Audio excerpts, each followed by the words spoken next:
So, if we start with grandparents, and I'm going to work grandparents to parents and then mix the whole bag together in terms of what can work. So, grandparents. Grandparents got lots of considerations. As I've already said, for most, they've, uh, they've had one career in their lives. They've built up a final salary pension, which means that they've got guaranteed income for the rest of their lives, and that income is index linked going forward. So they know it's going to keep coming in and keep coming in. Now, for most grandparents, they've got a property, and if they're living in London, generally the property is going to be worth 1 million at least in terms of real value, because that's London property prices. The price haven't gone up much recently, but it's still kind of around that point. May also have their state pensions paying in. Also, because they've come through basically as either the war generation or post-war generation, they were savers. So they have some form of capital that have gone away as well. And they're trying to work out what's best for them. Because in their mind, they've got two main fears quite often. One is the risk of inheritance tax. And therefore, if they're over the inheritance tax threshold or the resident nil rate band threshold, everything over that is going to be taxed at 40% when it passes to their children. But their second concern is their children are all over the place. They might be working in other countries. They might be doing different things. Who's going to help them as they get older and they need support? And what's going to be the impact of long-term care and the cost of long-term care costs for them? So they're their considerations, or their main considerations. But of course, if they're recently retired, they're out having a ball. They're traveling the world. They're doing all the things that they've wanted to do while they're working. And until about 75, 76, they keep doing that. So they're spending their income, and there's no surplus income generally for grandparents because they're having so much fun. After kind of 76, that kind of reduces in terms of the travel and fun, and suddenly there is a surplus amount of money they're getting in every period. So then they're trying to think, how do I pass money to my children or grandchildren? What do I do? Well, do I give a capital sum away? Well, yeah, you can. But of course, you have to live for 7 years for it not to fall into the estate for inheritance tax. Do I give money from my surplus income? That's fantastic, because that's immediately outside of your estate. But who do I give it to? Which person do I give it to? Do I give it to my daughter? Do I give my daughter £200,000 towards school fees with the aim that that's going to pay things as they go on? Well, the risks. The first risk is that by giving £200,000 directly to your child, depending on their circumstance, you might have added to their inheritance tax liabilities. The second point is that actually you're putting at risk that 200,000, because maybe not through the child's circumstances themselves, but they may say, actually, I'm earning okay, but as most of us, we've got mortgages and other type of things. You put that money to clear the mortgage and I've got a surplus income, and their circumstance change, the money might not be available. Or the relationship of your children might end in divorce, and suddenly the money that's gone into their name is being split between husband and wife as they set up new families, effectively, or new households. All the considerations of passing on. So passing money to children might not be the best thing. You've also then got the concern that I give you £200,000 for school fees, so 10 years worth of school fees, and you're now saying, okay, I've put it in a bank. Well, we've just spoken about inflation in school, and the fact that the inflation was 49% over the last 10 years. That 200,000 isn't going to do 10 years just leaving it in a bank. Are the children, have they got the time and the experience to make sure the money's doing the right thing? However, you could give it to them, and depending on their age, if they're not far away from retirement ages, they could capitalise on the tax reliefs in pensions. Depending on what they have, they could put things into certain investments that give tax reliefs. So there's pros and cons dependent on circumstance. Then, of course, you look at which way can I give capital? Then you can think about trusts. And for those people that aren't aware what a trust is, basically, draw a big wrap around something and you put money in.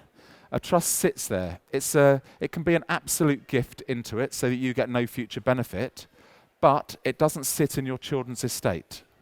You, as a grandparent, can manage the trust. So you can decide what's happening to that money and when it gets distributed towards school fees. Or, if it does not need it for school fees, whether it goes towards the university, a house, maybe a wedding.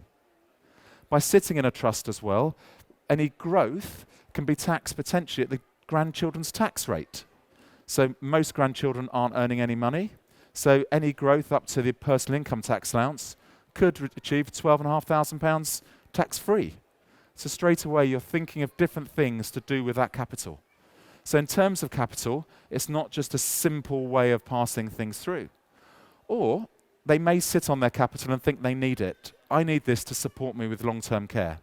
Well, maybe you need that capital sum, but do you need the extra growth?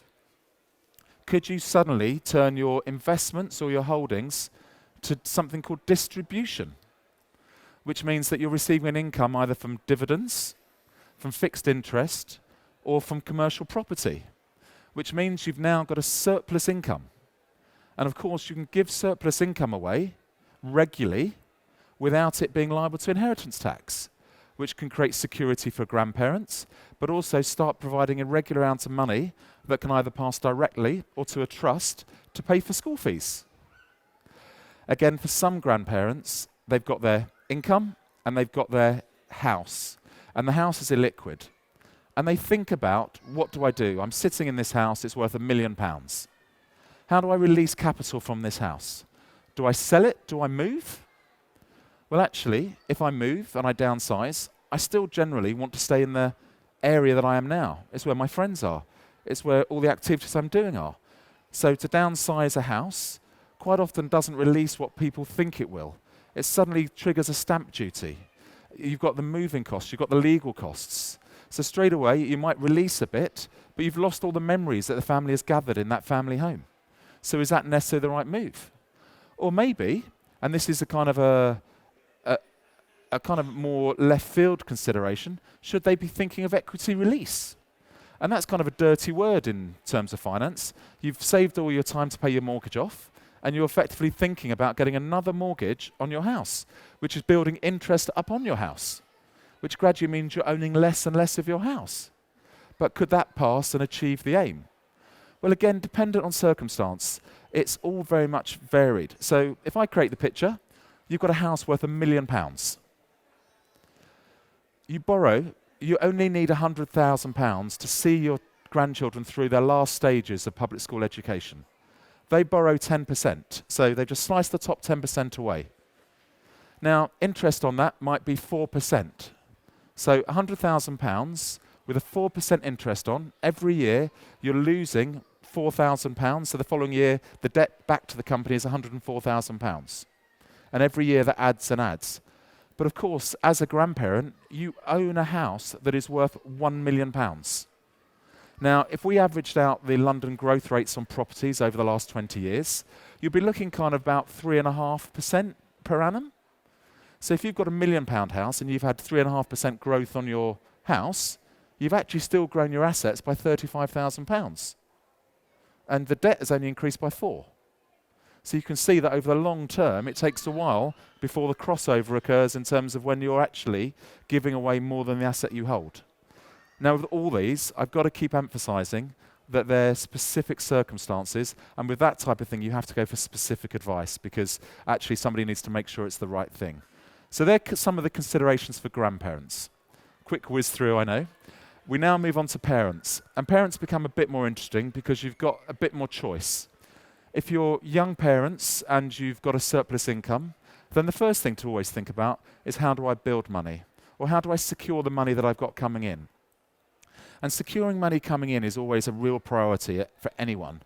And so I'd put it to you that if you had a cash point that sat next to your TV in your front room and it gave you £10,000 a month every month, would you take out house insurance on it to make sure that £10,000 keeps paying out?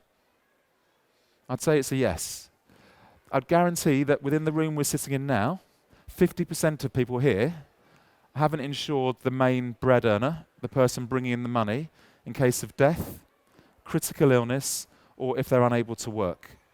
And the impact to that family, should they not be able to keep the money coming in. And so that's the first key component. Make sure that if something happens, your lifestyle's not affected. Then, of course, it's your surplus income. What do you do with it? What rate of taxpayer are you? Makes an impact. So do you just put in £1,000 a month into a regular ISA and it builds and builds and builds, and then by the time the child is 4, or if the child's not going to public school till 11 or 13, you've got a nice nest egg? where you've benefited because the markets are doing this, and of course you've paid in a flat amount. So sometimes you get it, you buy when it's more expensive, and other times you buy when it's cheaper. But you're gradually building a nice pot that is available to use to help you through the education point. Then, of course, for some of us a little bit older, I've got a 6-year-old, and I know that I'm going to support her for another 17 years, and I'm going to be able to tap my pension in 10 years' time. I start putting money into my pension. I get the tax relief at 40% going into my pension, which means that I know in 10 years' time, I can take out 25% tax-free, having had the 40% relief going in, and it's building in a tax-efficient environment. Again, look at your children. Look at the ages of your children to the ages you are. If they are 4 and 6, how old are you going to be when they stop being dependent on you? And if you don't need that money and you actually want it for deposit for a house, maybe a pension's a way of helping build up a deposit for a house in the future. These are all factors you've got to kind of think through. So we've spoken about basic investments. We've spoken about kind of pensions. The next stage is dependent on you as an individual and your risk levels. There are kind of riskier investments that you can do. And what I'd say is there's only very few people that this would actually apply to. So you need to make sure that you're the right type of person before doing this. But the government basically incentivizes people to invest in businesses that are small. And to do that, they give you back up to a 30% income tax relief. They also give you back a tax-free dividend, some of them, and others give you back capital gains tax deferrals. So if you're selling a second property to pay for school fees, you could defer the capital gains tax. Now, I'll keep emphasizing these are very high-risk things, and they should only be taken under advice. But you think about the impact of owning these, you can effectively sit there and say, hold on, every year I'm putting £10,000 into one of these investments. And for one specific type, which is a venture capital trust, you get a 30% income tax relief. So you get £3,000 back. So for putting in 10,000, immediately you get £3,000 back. Now these investments generally pay around about a 4% dividend, tax-free. So that's a £400 every year going in. So in year 2, you put in 10,000 and you got 3, but you now got 2 years worth of dividends, and you have to hold these investments for 5 years. So by the time you get to the 5th year, you've got the £3,000 of income tax relief coming out, and then you've got 5 years worth of dividends. So you've got another £2,000. So in year 5, you've got £5,000 coming back for basically having invested 50,000. But the first year is then maturing. So the big question is whether that investment is still worth what it was when you put it in, which is always a question. But if it is, you can sell it and think about doing the same again. So you're starting to use the same money to get reliefs each time. And when you think that child is going through education over a 15, 20-year period, effectively one £10,000 pot has the potential of giving you income tax up to £12,000 plus dividend tax, tax-free dividends. So again, as I say, specific things based on specific relationships. So that's kind of the parent bit in a whiz.